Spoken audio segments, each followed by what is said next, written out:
just jump right in. This is a video.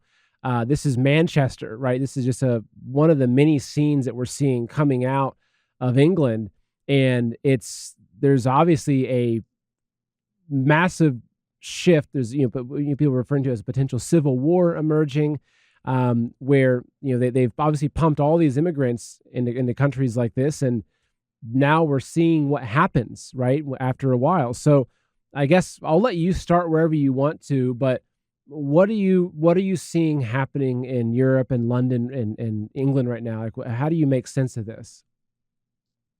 Oh, it's easy. I mean, they're doing what we predicted, what many of us predicted and have been warning about. I mean, it's quite easy to make sense. Some fish don't mix well in the same aquarium, and that's what we've got. We're in a global war.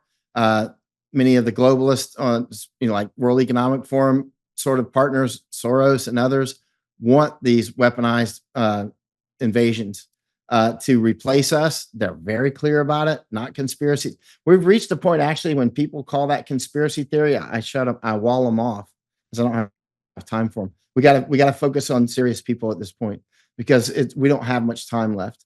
And if they're not studying enough at this point to realize what it is, they're going to have to catch up on their own because we've got to focus on the core at this point. What we've got going on. I went to Ireland with Masako Ganaha a couple of years ago, and Ireland is actually in a condition right now where it could be genocided right now by the aliens that are already there.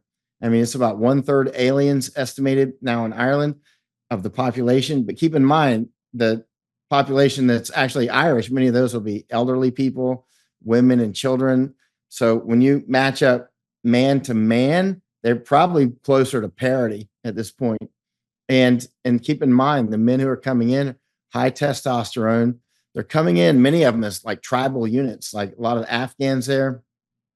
A lot of Westerners don't realize that a lot of the foreigners who come in as like a tribe, like literally a tribe, right?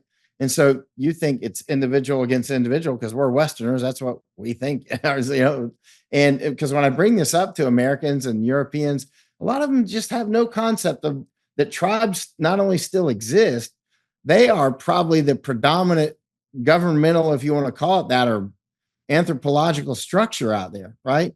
And the oldest as well. And these people, like whether it's Pashtun or I was in Ireland and I had a taxi driver who was from Nigeria. And I said, what tribe are you from? Igbo or what? He said, yeah, Igbo, actually. I said, when Nigerians come here, I already knew the answer, but I asked these questions all over the world.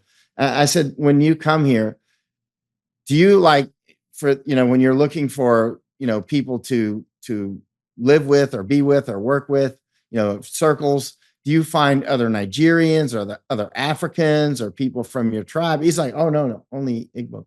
He only goes for his tribe, right? Which is what they do. Like Afghans don't go to be with Afghans. I mean, they will do that, but they will tend to go towards people in their tribe, tend to. So it's not like Afghan Pashtun are going to go hang out with Hazars. They will, but generally speaking, they're going to go with Pashtun people, and then they're going to subdivide into their tribe. So these structures can be quite powerful. First of all, they speak foreign languages, and they have ways of operating together that they already all know because it's part of their firmware, and they fight in the ways that they fight. And they're coming here. These are smart people. I spent 2 years in Afghanistan with the Afghans. They may not know all the things that Americans know, but in their world, they're very smart. They have clarity of mind. I like Afghans, actually. I spent the 2 years there. At one point, I'm like, why are we fighting them? But at the same time, I don't want a lot of them here. That's an error, right? Because they will become their tribe. And the United States and Europe are becoming increasingly balkanized, and which makes us more vulnerable to like China and others who wish to destroy us, which is what's happening. They're here to replace us. All these people from at least 150 countries in the United States and Europe. I spent a lot of time running around Europe, many different countries, and Canada's gone. I mean, Canada's already gone with the wind. Ireland, what's on the table now is whether or not Ireland gets genocided. That's whether or not you're sufficiently gone, it's there. You don't have the power to kick them out. You just don't. It's over, right? They've already reached that critical mass. They've crossed the Rubicon, and so the event horizon is way behind you. So you've heard the news. Food factories burned to the ground, millions of chickens gassed in the name of bird flu. Bill Gates and the CCP buying up farmland like there's no tomorrow. The government's literally paying farmers to slaughter livestock and shut down farms. And bugs are on the menu, whether you like it or not. Just think about where this is all headed. Henry Kissinger once said, "Who controls the food supply controls the people." And history is full of stories of tyrants using food to break people's will. Now, you're watching my show, which means you're probably not the type of person that'll bow down to tyranny. But how long can you hold out when your kids are hungry or when you're forced to take a jab to eat?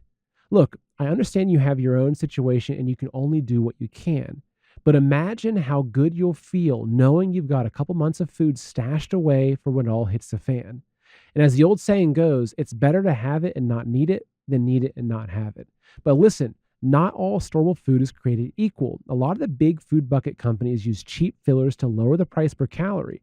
But in fact, it's during those difficult times when medicine's hard to come by, when clean water is hard to find, perhaps when you're struggling to survive, that's when nutrition matters more than ever. So this is why I recommend Heaven's Harvest. They're a Christian, patriot-owned company that has high-quality storable food that'll last for up to 25 years.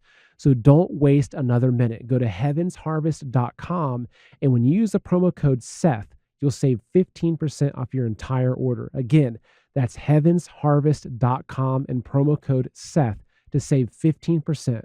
Folks, order now before it's too late.